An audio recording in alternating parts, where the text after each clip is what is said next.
Baik, terima kasih. Kita ketemu lagi. Assalamualaikum warahmatullahi wabarakatuh. Teman-teman mahasiswa sekalian, ini adalah modul kelima kita tentang mata kuliah evaluasi pembelajaran. Pada modul kelima ini kita akan berbicara tentang bagaimana menyusun soal HOTS atau apa sih soal HOTS itu? Nah, saya kira itu ya yang tepat ya. Di sini saya mau mengenalkan ke teman-teman bahwa pada mata kuliah evaluasi pembelajaran ini tema yang tidak kalah penting adalah mengenal soal HOTS itu seperti apa. Baik, saya lanjutkan teman-teman sekalian. Oke, nah HOTS itu sendiri adalah definisi dari atau kepanjangan dari High Order Thinking Skills. Jadi keterampilan berpikir tingkat tinggi. Nah, jadi di sini saya harap teman-teman sudah punya bayangan. Jadi yang dimaksud dengan soal HOTS itu adalah kira-kira soal yang mampu merangsang siswa untuk berpikir tingkat tinggi. Jadi soal yang seperti apa itu nanti yang akan sekilas saya jelaskan dalam pengantar ini. Nah, HOTS. Nah, dalam tema nanti juga saya akan mulai dengan membahas HOTS dan taksonomi. Taksonomi pembelajaran. Taksonomi ini adalah kita mengenal dulu ada taksonomi Bloom yang kemudian direvisi oleh Anderson menjadi taksonomi Anderson atau taksonomi Bloom versi Anderson. Nah, dalam taksonomi itu dikenal ada 6 level kemampuan berpikir. Dan HOTS itu adalah levelnya adalah 3 kemampuan berpikir level teratas itu adalah masuk kategori berpikir HOTS atau berpikir tingkat tinggi. Jadi berpikir HOTS itu dalam taksonomi Bloom atau taksonomi Anderson itu posisinya adalah ada di 3 paling atas. Sisanya 3 paling bawah itu adalah masuk kategori low order thinking, LOTS, atau kita sebut dengan LOTS. Nah, selanjutnya teman-teman sekalian, HOTS itu adalah pada dasarnya adalah melatih siswa kita untuk berpikir tingkat tinggi. Jadi istilahnya berlatih menalar. Jadi kemampuan berpikir HOTS itu dapat diwujudkan dengan cara siswa dilatih terus-menerus untuk melakukan kegiatan penalaran, berpikir, menalar fenomena, menalar masalah yang ada di depannya, kemudian mencarikan solusinya. Itu yang kita harapkan dari berpikir tingkat tinggi atau berpikir HOTS itu. Yang terstruktur dan masif di bawah bimbingan guru-gurunya. Ya, jadi jangan sampai guru itu hanya melatih siswa untuk mengingat saja. Oke, mengingat beberapa definisi saja. Tapi yang terpenting dari itu, dari proses pembelajaran itu adalah tidak hanya mengingat definisi-definisi dari semua konsep dan teori, tapi juga menalar dari pengetahuan teori-teori yang saya peroleh untuk mengatasi masalah yang ada di depan saya ini, menggunakan teori yang mana. Kenapa saya memilih teori ini dan lain sebagainya. Nah, jadi HOTS itu adalah melatih siswa untuk menalar. Begitu ya kira-kira. Nah, berikutnya adalah juga akan saya jelaskan HOTS dan keterampilan abad 21. Nah, di sini saya ingin menjelaskan kenapa HOTS itu penting dan menjadi isu penting dalam dunia pendidikan kita. Karena apa? Karena kompetensi abad 21 itu salah satu cirinya adalah siswa itu harus kreatif dan inovatif. Nah, sekarang pertanyaannya, apakah mungkin kita bisa menghasilkan siswa yang kreatif dan inovatif jika pembelajaran kita menggunakan model LOTS, Low Order Thinking, hanya menghafal saja definisi dari konsep-konsep dan teori-teori, tidak pernah dilatih untuk menalar. Saya kira tidak mungkin. Bagaimana dia belajar kreativitas? Apalagi inovasi, bagaimana mungkin? Kita tahu bahwa inovasi bangsa kita itu dibanding negara-negara tetangga itu sangat kalah jauh. Contohnya, teman-teman bisa melihat beberapa film-film yang diproduksi oleh dalam negeri, mulai dari film kartunnya misalkan, bisa kita bandingkan. Itu adalah bentuk bahwa kita masih punya PR besar untuk membangun jiwa kreativitas dan inovasi ini. Oke, saya lanjut. Saya berharap ini bisa memberi background ke teman-teman untuk masuk ke slide-slide berikutnya tentang apa itu HOTS. Nah, tadi saya sudah menyinggung tentang taksonomi level kognisi. Teman-teman sekalian, saya karena teman-teman sudah semester yang sudah tidak semester baru lagi, saya harap teman-teman sudah tidak asing lagi dengan istilah taksonomi Bloom dan taksonomi Anderson. Sorry itu salah ketik, nanti akan saya sesuaikan. Nah, pada mulanya Bloom itu merumuskan level kognisi seorang siswa. Jadi kira-kira proses pembelajaran siswa itu misalkan kalau dievaluasi berdasarkan level kognisi taksonomi Bloom ini, dia berada di level berapa? Nah, pada tahun 2021 Anderson itu mengubah, mengembangkan atau merevisi atau memutakhirkan, mengkontekstualisasikan taksonomi Bloom ini atau level kognisi ini sesuai dengan realitas yang ada pada saat ini. Nah, oleh karena itu, menurut Anderson, kemampuan berpikir tertinggi itu tidak pada level evaluasi, tapi pada level creation, yaitu mencipta. Jadi tantangan kita semua, kata Anderson kira-kira seperti itu, adalah bagaimana caranya kita mampu mencetak lulusan-lulusan yang kreatif dan inovatif. Mencipta itu adalah kreasi. Dan memastikan bahwa hasil ciptaannya itu bermanfaat untuk orang lain itu adalah inovasi. Ya. Nah, oleh karena itu, kata kuncinya, kata Anderson adalah bahwa level kemampuan berpikir paling tinggi adalah kreasi.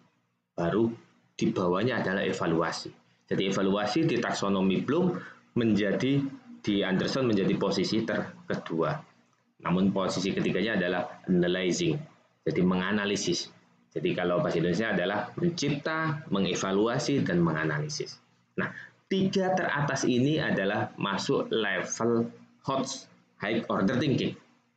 Jadi teman-teman sekalian, ketika nanti jadi guru, pastikan bahwa ketika melakukan ujian soal ke siswa-siswa atau dalam proses pembelajarannya, itu harus mampu mendorong siswa-siswa tersebut memiliki kemampuan berpikir tingkat tinggi level atas ini, yaitu creation, evaluation, dan juga analyzing. Ya. Nah, baru kemampuan-kemampuan di bawahnya ini adalah kemampuan-kemampuan yang masuk kategori LOTS, yaitu applying, understanding, remembering. Ini maksudnya apa? Teman-teman sekalian, kalau saya beri contoh misalkan kita seringkali dulu mengerjakan soal tes, misalkan sebutkan definisi tentang misalkan kita diminta untuk sebutkan definisi tentang oksigen misalkan.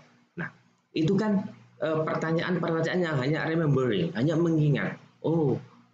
Mengingat definisinya, iya kan? Nah, itu masuk ke level yang rendah. Jadi di sini di tiga level yang LOTS ini para ahli menyepakati bahwa di sini siswa tidak dilatih menalar. Di sini siswa tidak dilatih menalar. Padahal kekuatan dari HOTS itu adalah menalar. Nah, oleh karena itu soal-soal yang kita sajikan atau proses pembelajaran yang kita sajikan itu harus merangsang siswa untuk menalar. Ya. Nah, ini saya ada piramida yang bisa teman-teman lihat juga. Jadi dari piramida yang saya ilustrasikan di samping ini tentang bangunan level kemampuan berpikir tingkat tinggi, remembering itu adalah mengingat adalah kemampuan berpikir paling rendah. Dengan demikian, jika ada soal evaluasi pembelajaran yang hanya menyatakan tentang definisi suatu konsep, maka soal itu hanya melatih siswa untuk berpikir tingkat rendah. Terus pertanyaannya adalah, masalahnya apa? Gitu ya, kira-kira ya pertanyaan dari teman-teman sekalian. Kalau kita melatih teman-teman siswa kita berpikir lots, kemudian kira-kira masalahnya apa? Kira-kira itulah pertanyaannya. Nah, yang jadi persoalan adalah akhirnya siswa-siswa kita itu tidak mampu memiliki jiwa kreativitas dan inovasi tadi. Yang itu menjadi tantangan mereka, menjadi syarat mereka untuk bisa survive di abad 21. Nah, teman-teman sekalian, ini adalah mapping ya. Jadi ada juga ahli yang membagi menjadi 3 terkait level kognisi tadi itu. Tidak hanya menjadi hot dan lot, tapi juga ada namanya middle order thinking. Nah, ini saya sajikan bahannya sebagai pertimbangan, sebagai pembanding buat teman-teman untuk teman-teman ketahui bersama. Nah, dalam tabel ini ada istilah kerangka kerja operasional. Maksudnya seperti ini, dalam menyusun soal evaluasi pembelajaran, soal-soal HOTS itu kira-kira bunyinya adalah perintah untuk mendesain, untuk mengkreasi, untuk mengembangkan, untuk menulis, atau untuk memformulasikan. Atau perintah-perintah untuk mengevaluasi, untuk menilai, untuk menyangga, untuk memutuskan, untuk memilih, atau untuk menguji. Atau yang HOTS paling rendah adalah menganalisis, yaitu untuk membandingkan, untuk memeriksa, dan untuk mengkritisi. Jika teman-teman baca KKO ini, bagaimana mungkin kita bisa mendesain kalau misalkan kita tidak melakukan kegiatan penalaran? Bagaimana mungkin kita bisa mengevaluasi kalau kita tidak melakukan kegiatan penalaran? Bagaimana mungkin kita bisa membandingkan sesuatu bedanya di mana dan sebagainya kalau kita tidak melakukan kegiatan penalaran? Nah, berbeda dengan misalkan mengaplikasikan, memahami, dan mengetahui. Ini hanya sampai pada kegiatan bagaimana mengingat konsep-konsep tersebut. Bagaimana mengaplikasikan, mendemonstrasikan A, yaitu kita mengingat tahapan-tahapannya, prosedurnya, ya kan? Bagaimana kita bisa memahami sesuatu, berarti kita mengingat kemudian menjelaskannya. Dan yang terakhir adalah mengetahui, yaitu hanya mengingat. Jadi kerangka kerja operasional ini membantu kita ketika menyusun soal ujian, ketika menyusun soal dalam level house. Oke, saya lanjutkan teman-teman sekalian. Nah, tadi ada pertanyaan, misalkan persoalannya apa jika house. Nah, saya mau agak sedikit melebar, yaitu menyajikan data tentang potret kompetensi siswa kita. Teman-teman sekalian, PISA tahun 2018 pernah merilis tentang kompetensi siswa Indonesia dan negara-negara lain, dan meletakkan Indonesia berada di peringkat 72 dari 77 negara. Jadi kita nomor 4 dari bawah. Nah, ini tentu bukan prestasi ya, tentu bukan prestasi. Nah, ini saya sajikan di tabel ini, misalkan tahun 2018, misalkan untuk kemampuan matematika siswa-siswa di 77 negara itu rata-rata nilainya adalah 489. Di negara kita nilainya 379 tahun 2018. Dan nilai pada tahun 2018 ini adalah nilai yang lebih rendah dibanding 4 tahun sebelumnya di tahun 2015. Nah, begitu pula pada kemampuan sains. Negara-negara lain rata-ratanya 489. Posisi kita ada di 396. Sangat jauh sekali selisihnya. Dan nilai ini pun lebih rendah dibanding tahun 2015. Begitu pula kemampuan literasi atau kemampuan membaca. Rata-rata negara yang disurvei nilainya ada di 487. Kita Indonesia ada di 371. Ini juga turun beberapa poin dibanding tahun 2015 yang memperoleh nilai 397. Nah, jika kita lihat misalkan ini trennya turun 2015 ke 2018. Data ini kesimpulannya apa? Kesimpulannya adalah kemampuan matematika siswa Indonesia itu rendah. Kemampuan sains siswa Indonesia itu rendah. Kemampuan literasi siswa Indonesia itu rendah. Dan daya saing bahasa Indonesia secara umum rendah. Nah, Ini kira-kira dampak dari apa? Ini adalah dampak dari proses pembelajaran model LOTS.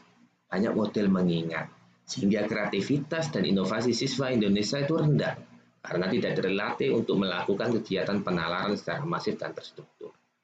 Jadi perlu saya sampaikan juga ke teman-teman sekalian dari analisis beberapa ahli kenapa siswa kita kesulitan ketika diteliti itu kok banyak sekali tidak bisa menyelesaikan tugas-tugas atau instrumen soal yang dirilis oleh PISA. Kenyataannya adalah bahwa karena siswa selama ini tidak dilatih dengan soal-soal yang hot seperti itu. Siswa hanya dilatih dengan soal-soal yang remembering tadi itu. Sedangkan soal-soal PISA itu soal-soal yang analisis semuanya. Analisis kemudian mengkreasi dan lain sebagainya. Nah, ini kira-kira dampaknya ya. Nah, dalam mata kuliah ini sangat penting sekali teman-teman memiliki kesadaran bahwa komitmen dalam hatinya bahwa saya harus membuat soal versi HOTS. Nggak ada pilihan soal versi LOT. Soal versi LOT itu tidak usah dimasukkan dalam soal. Itu bisa dilihat, bisa bisa dimasukkan dalam evaluasi harian ketika melakukan observasi dan lain sebagainya. Oke ya. Nah, eh, nah berikutnya teman-teman, kenapa HOTS ini menjadi sesuatu yang sangat penting sekali adalah karena kita ketahui bahwa eh, kompetensi abad 21 itu adalah kompetensi yang menuntut siswa untuk sekali lagi menjadi sosok yang kreatif dan inovatif. Dengan harus yang pertama, siswa tersebut harus critical thinking dan problem solving. Jadi melatih siswa untuk berpikir kritis. Kita tidak mungkin bisa melatih seseorang untuk berpikir kritis kalau kita tidak melatih, tidak menyuguhkan dia dengan berbagai macam pengalaman belajar yang mampu merangsang dia untuk menalar, ya kan?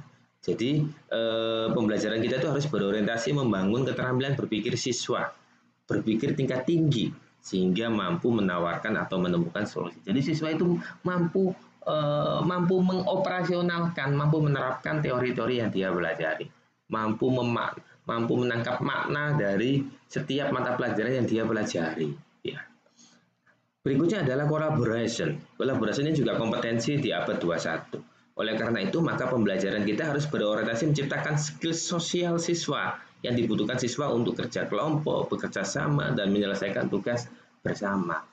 Hal ini nggak mungkin bisa kita bangun kalau misalkan proses pembelajaran kita modelnya adalah LOT. Kompetensi berikutnya adalah communication, berorientasi membangun keterampilan siswa untuk menyampaikan gagasan secara terstruktur, mudah dipahami, dan efektif. Teman-teman sekalian, sekali lagi penting kiranya kita bahwa keterampilan-keterampilan ini harus benar-benar kita pastikan dimiliki oleh seluruh siswa kita. Saya setiap kali ketemu mahasiswa baru di kampus itu seringkali teman-teman mahasiswa itu merasa jet lag, merasa asing dengan dunia kampus yang 70% pembelajarannya itu adalah berorientasi pada mahasiswa, di mana mahasiswa keaktifasannya itu 70% lebih aktif daripada dosen. Mereka menggali data sendiri, menggali informasi sendiri, menyampaikan gagasan secara terstruktur, bisa dipertanggungjawabkan di dalam kelas dan lain sebagainya, presentasi dan sebagainya. Ini seringkali tidak nampak. Dari situ saja saya sudah bisa menyimpulkan bahwa pembelajaran di level pendidikan menengah sebelumnya itu sama sekali misalkan tidak merangsang mereka untuk melakukan kegiatan penalaran yang mampu membangun kompetensi komunikasi mereka. Nah, kompetensi terakhir adalah creativity and innovation. Jadi, pembelajaran kita tentunya harus berorientasi memberikan pengalaman bermakna yang dapat merangsang siswa untuk menciptakan hal-hal baru. Nah, itu kira-kira tadi penjelasan-penjelasan kenapa HOTS itu menjadi sangat penting. Nah, sekarang adalah soal HOTS itu seperti apa.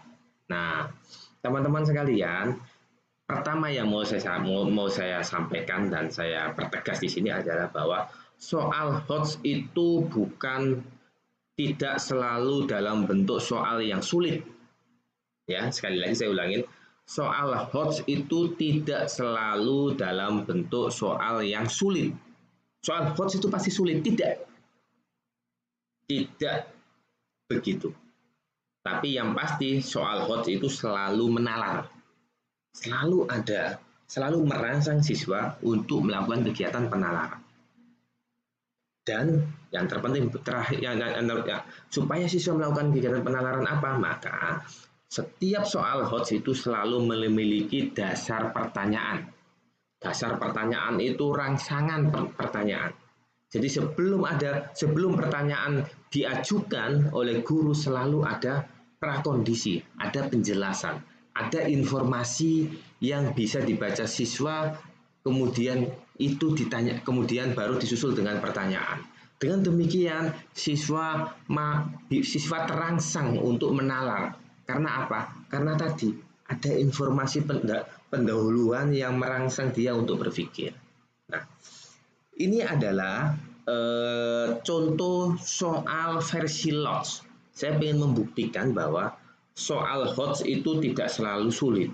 Bahkan soal yang sulit itu bisa juga ternyata itu LOTS, bukan HOTS. Ternyata itu soal yang melatih kemampuan tingkat berpikir tingkat rendah, bukan berpikir tingkat tinggi. Ini contoh soal misalkan. Ini soalnya bunyinya seperti ini. Tuliskan dengan lengkap rumus person product moment yang digunakan untuk menganalisis hubungan antar variabel dalam statistika inferensial. Nah, ini kalau model ujiannya adalah tutup buku, ini untuk menjawab soal seperti ini sulitnya minta ampun. Karena siswa harus menghafal karakter simbol masing-masing yang tertuang di dalam rumus tersebut. Ini tidak mudah kalau saya mengerjakan. Mana yang harus pakai pangkat 2, mana yang harus di dalam kurung, mana yang harus di luar kurung, dan lain sebagainya. Soal ini adalah soal HOTS. Hanya untuk mengingat saja simbol-simbol yang ada di rumus. Sama sekali tidak dilatih menalar. Ya. Nah, di tabel yang ini juga saya sajikan, misalkan ada soal sejarah. Saya bacakan yang versi LOTS-nya dulu. Pertanyaannya seperti ini. Tahun berapa Pangeran Diponegoro tertangkap oleh pasukan Belanda? Siswa di sini hanya mengingat saja. Tahun berapa ya? Dan kadang-kadang mengingatnya itu susah sekali. Ini padahal soal mudah. Soal versi rendah. Versi berpikir tingkat rendah. Tapi karena nggak ingat jawabannya, jadinya susah. Karena apa? Di sini siswa nggak dirangsang untuk berpikir, tapi hanya dirangsang untuk mengingat. Nah, coba bandingkan dengan soal versi HOTS-nya. Tidak. Jadi sebelum ditanyakan, jadi kita membuat dasar pertanyaan dulu. Pada Perang Jawa, pada akhirnya Pangeran Diponegoro ditangkap Belanda dan diasingkan. Ya. Nah, pertanyaannya, analisislah bagaimana kondisi peperangan pada masa itu dan mengapa Pangeran Diponegoro pada akhirnya kalah melawan Belanda. Nah, dengan soal seperti ini, maka untuk menjawabnya, siswa akan melakukan penalaran terhadap berbagai literatur yang sudah dibacanya. Ya kan? Kemudian dituangkan dalam bentuk kalimat dan opini siswa itu sendiri. Literatur tersebut. Nah, di sini siswa dilatih menalar dan menuliskan idenya secara terstruktur, tidak hanya mengingat. Nah, ini contoh soal yang sama. Kalau model guru LOTS, maka cara menanyanya adalah, ayo, Bima, kamu tahu nggak Pangeran Diponegoro ditangkap tahun berapa? Ya kan? Itu guru versi LOTS. Kalau guru versi HOTS misalkan, sudah kita pelajari sejarah tentang Pangeran Diponegoro. Sekarang siapa yang bisa menganalisis? Kira-kira apa sebab kekalahan Pangeran Diponegoro pada Perang Jawa tersebut? Dengan pertanyaan seperti itu, siswa akan menalar, kemudian menganalisis, ya kan? Kemudian menuangkan dalam bentuk gagasan. Gagasan tersebut bisa dalam bentuk tulisan atau presentasi langsung. Dalam jangka panjang, di situ siswa benar-benar akan belajar sejarah. Sejarah negara kita, Pangeran Diponegoro kalah itu sejarahnya apa? Dan dari situ siswa bisa merefleksikan dirinya. bahwa dalam berjuang itu apa yang perlu diperhatikan supaya misalkan kalau Indonesia bertempur ini melawan negara lain misalkan perang dunia kesekian misalkan, nah kira-kira supaya tidak mengulangi kekalahan Pangeran Diponegoro itu kira-kira apa yang harus dilakukan?